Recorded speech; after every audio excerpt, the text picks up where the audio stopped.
Hello friends, आज हम पढ़ेंगे वायुदाब पेटियों के बारे में और देखेंगे कि इस यहाँ से किस प्रकार सवाल बने हैं और आने वाले एग्जाम में किस प्रकार सवाल बन सकते हैं। तो हम देखते हैं कि वायुदाब है क्या। तो देखो, पहली बात हम देखते हैं वायुदाब है क्या, अर्थात पहले देखते हैं वायु क्या है। तो वायु विभिन्न गैसों का एक भौतिक सम्मिश्रण है। और वायुदाब क्या है? तो वायुदाब पृथ्वी के किसी इकाई क्षेत्र पर पड़ने वाले समस्त वायुदाब पेटियों के भार को वायुदाब कहा जाता है। पृथ्वी के किसी इकाई क्षेत्र पर पड़ने वाले समस्त वायुदाब पेटियों के भार को क्या कहा जाता है? वायुदाब कहा जाता है। और वायुदाब जो नापते हैं तो वायुदाब मिलीबार में नापते हैं।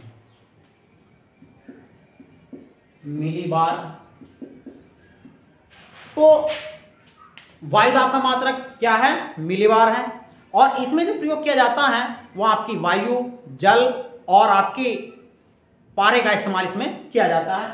तो हम देखते हैं कि वायुदाब पेटियों की संख्या कितनी है। तो वायुदाब पेटियों की संख्या कितनी है? 7 है। कितनी है? 7 है। वायुदाब पेटियों की संख्या क्या है? 7 है। तो हम देखते हैं, सबसे पहले हम देखते हैं कि वायु का जो वितरण होता है कहां से कहां को होता है। तो वायु चलती है हमेशा उच्च वायुदाब से निम्न वायुदाब केंद्र की ओर। निम्न वायुदाब केंद्र की ओर।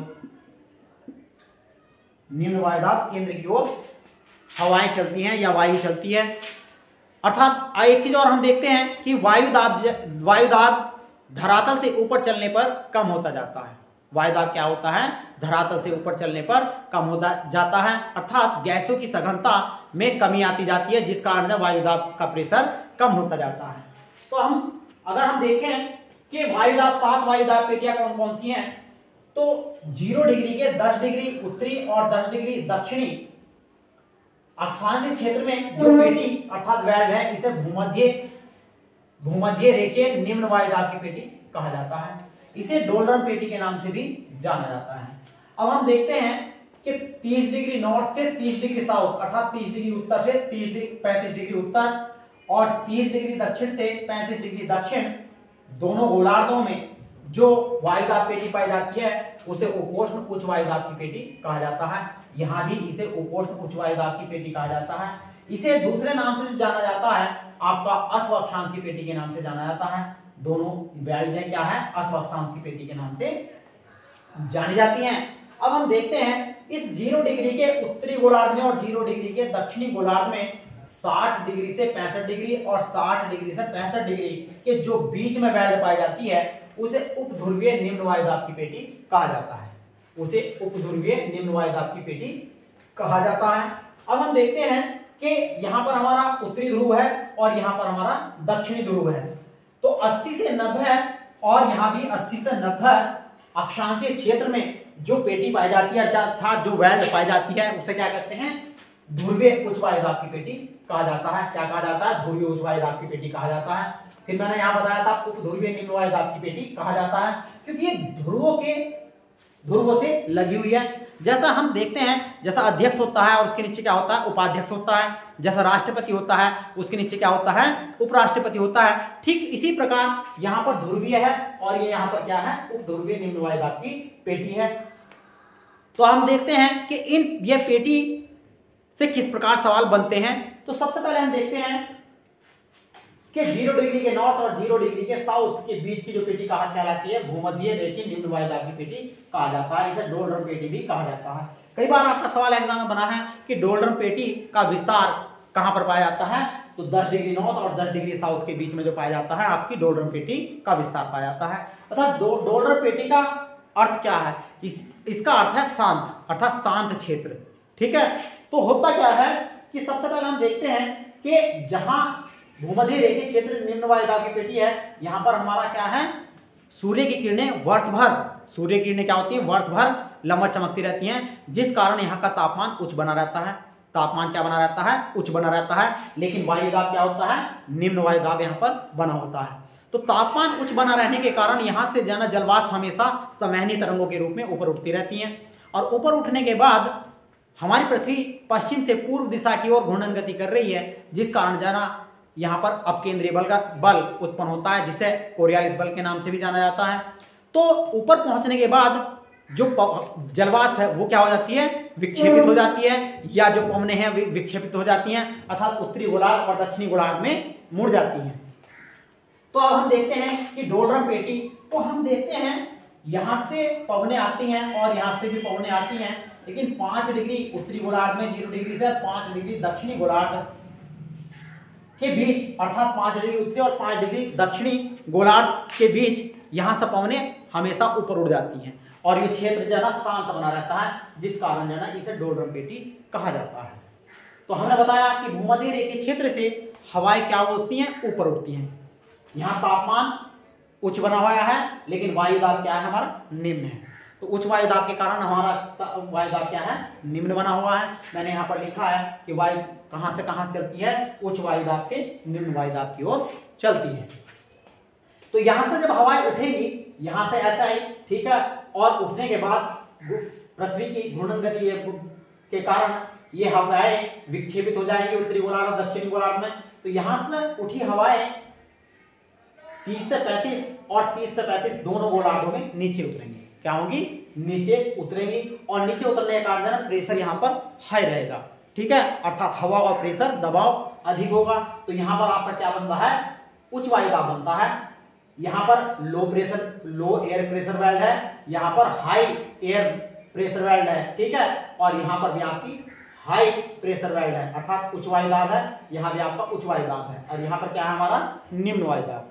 तो निम्न वायु दाब से उठी हवाएं हमारी 30 से 35 नॉर्थ और 30 से 35 साउथ के बीच यहाँ पर नीचे उतरती हैं, अर्थात ऊपर से नीचे आती हैं। तो इसे अस्वाक्षांशी क्षेत्र की पेटी भी कहा जाता है। तो अस्वाक्षांशी क्षेत्र की पेटी क्यों कहा जाता है, इसका कारण क्या है, यहां से आपका कई बार सवाल एग्जाम में बना हुआ है कि अस्वाक्षांश की पेटी का विस्तार कितना है, कहां पर है। तो 30 से 35 डिग्री नॉर्थ और 30 से 35 डिग्री साउथ के बीच में जो क्षेत्र पाया जाता है वो आपकी अस्वाक्षांश की पेटी कहलाती है।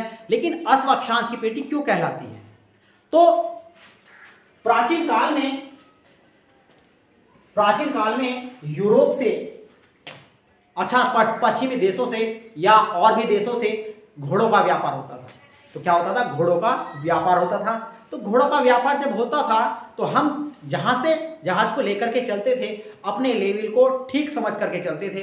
लेकिन जैसे जहाज यहां पर पहुंचता था 30 से 35 उत्तरी गोलार्ध और 30 से 35 दक्षिणी गोलार्ध के बीच, जब यहाँ जहाज पहुंचता था तो पहुंचने के कारण यहाँ पर दबाव का प्रेशर होने, हवाओं का प्रेशर होने के कारण जहाज डूबने लगता था। क्या होता था, जहाज डूबने लगता था। तो जहाज को बचाने के लिए जो जहाज में सामान था वो हम समुद्र में फेंक दिया जाता था, अर्थात पानी में गिर देते थे। लेकिन उसके बाद भी जहाज बचाने के लिए, जब जहाज नहीं बचता था उसके बाद भी, तो घोड़ों को जरा समुद्र में कुदा दिया जाता था। तो घोड़ों को समुद्र में कुदाने के कारण जहाज हमारा बच जाता था और हम जहाज से आगे निकल जाते थे, जहाज से आगे के लेकर के निकल जाते थे। लेकिन घोड़ों की इस क्षेत्र में मृत्यु हो जाती थी, अर्थात मर जाते थे। तो इस घटना के कारण ही इसे क्या कहा जाता है, अस्वाक्षांश की पेटी कहा जाता है। अब हम यहां देखते हैं, हमने आपको बताया कि हवाएं उच्च वायु दाब से निम्न वायु दाब की ओर चलती हैं। तो यह हमारा क्या है, उच्च वायु दाब है। यहां भी हमारा क्या है, उच्च वायु दाब है। यह हमारा क्या है, निम्न वायु दाब है। तो हवाएं हमने बताया उच्च वायु दाब से निम्न वायु दाब। तो यह है आपकी 30 से 35 से 0 डिग्री की ओर हवाएं चलनी आरंभ हो जाएगी। उच्च वायु दाब से निम्न वायु दाब की ओर हवाएं चलनी आरंभ हो जाएंगी। लेकिन हम एक चीज और देखते हैं कि जब यहां पर निम्न वायु दाब है और उच्च वायु दाब से निम्न वायु दाब की ओर हवाएं चल रही हैं, तो हमारा इधर 60 से 65 और 60 से 65 के बीच में भी तो हमारा क्या बना हुआ है, निम्न वायु दाब बना हुआ है। निम्न वायु दाब बना हुआ है। तो जाहिर सी बात है, जब हवाएं नीचे उतरेंगी, अर्थात जैसे फैन चल रहा है, पंखा चल रहा है, तो पंखे की जब हवा नीचे आएगी तो टकराने के बाद फैलेगी, ठीक है। तो लेकिन इसका हवाओं का रीजन क्या है, उच्च वायु दाब से निम्न वायु दाब की ओर। तो पवनें उच्च वायु दाब से इधर निम्न वायु दाब की ओर चलनी आरंभ हो जाएगी,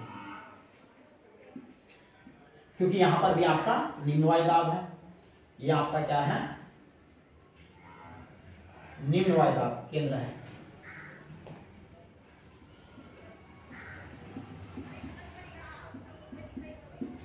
अब हम देखते हैं कि यहां से उठी पवनें यहां पर उतरी और यहां पर टकराने के बाद जना पवनें किधर और चलनी स्टार्ट हो गई, निम्न वायुदाब की ओर और निम्न वायुदाब की ओर। यहां से भी निम्न वायुदाब की ओर और निम्न वायुदाब की ओर पवनें चलना आरंभ हो गई। लेकिन यहां पर क्या है, हमारा निम्न वायुदाब है, यहां पर भी क्या हमारा निम्न वायुदाब है, क्योंकि इसे उपध्रुवीय निम्न वायुदाब की पेटी, इसे भी उपध्रुवीय निम्न वायुदाब की पेटी कहा जाता है। तो इन पेटी को कहा जाता है, मैंने आपको पहले ही बताया है कि जहां पर निम्न वायुदाब होगा वहां पर हवाएं क्या होंगी, ऊपर उठेंगी। और मैंने ये आपको पहले अभी बताया है कि पृथ्वी पश्चिम से पूर्व दिशा की ओर घूम रही है, जिस कारण जना हवाएं विक्षेपित हो जाती हैं। तो यहां से उठी हवाएं आपकी 80 से 90 और 80 से 90 दो यहां से उठी हवाएं यहां पर उतरेंगी और यहां से उठी हवाएं कुछ यहां पर उतरेंगी। यहां से जैसे यहां से उठी आधी इधर आ गई और आधी पवनें इधर आ गई। तो यहां पर आपका क्या है, उच्च वायुदाब है। तो मैंने आपको बताया उच्च वायुदाब से हवाएं कहां चलेंगी, निम्न वायुदाब की ओर चलनी आरंभ हो जाएंगी। ये निम्न वायुदाब की ओर चलनी आरंभ हो जाएंगी। तो अब हम देखते हैं ये चक्र क्या है, बना हुआ है। ये चक्र क्या है आपका, बना हुआ है। यहां से जब हवाएं उठी, ऊपर उठी, उठने के बाद यहां पर आए तो हवाएं इस तरीके से नीचे आएंगी और इस तरीके से फिर घूम जाएंगी।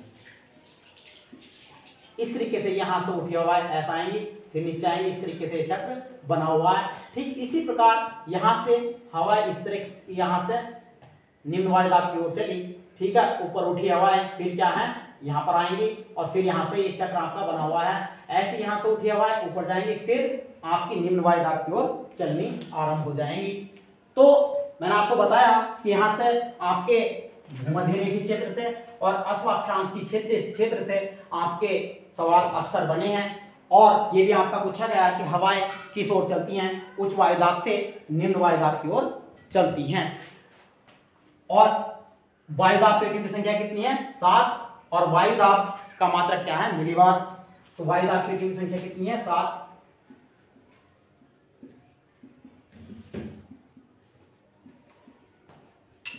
ये आपकी वायुदाब पेटी की संख्या कितनी है, 7 है।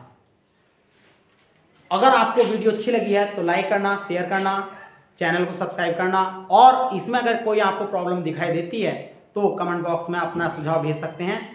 थैंक यू दोस्तों।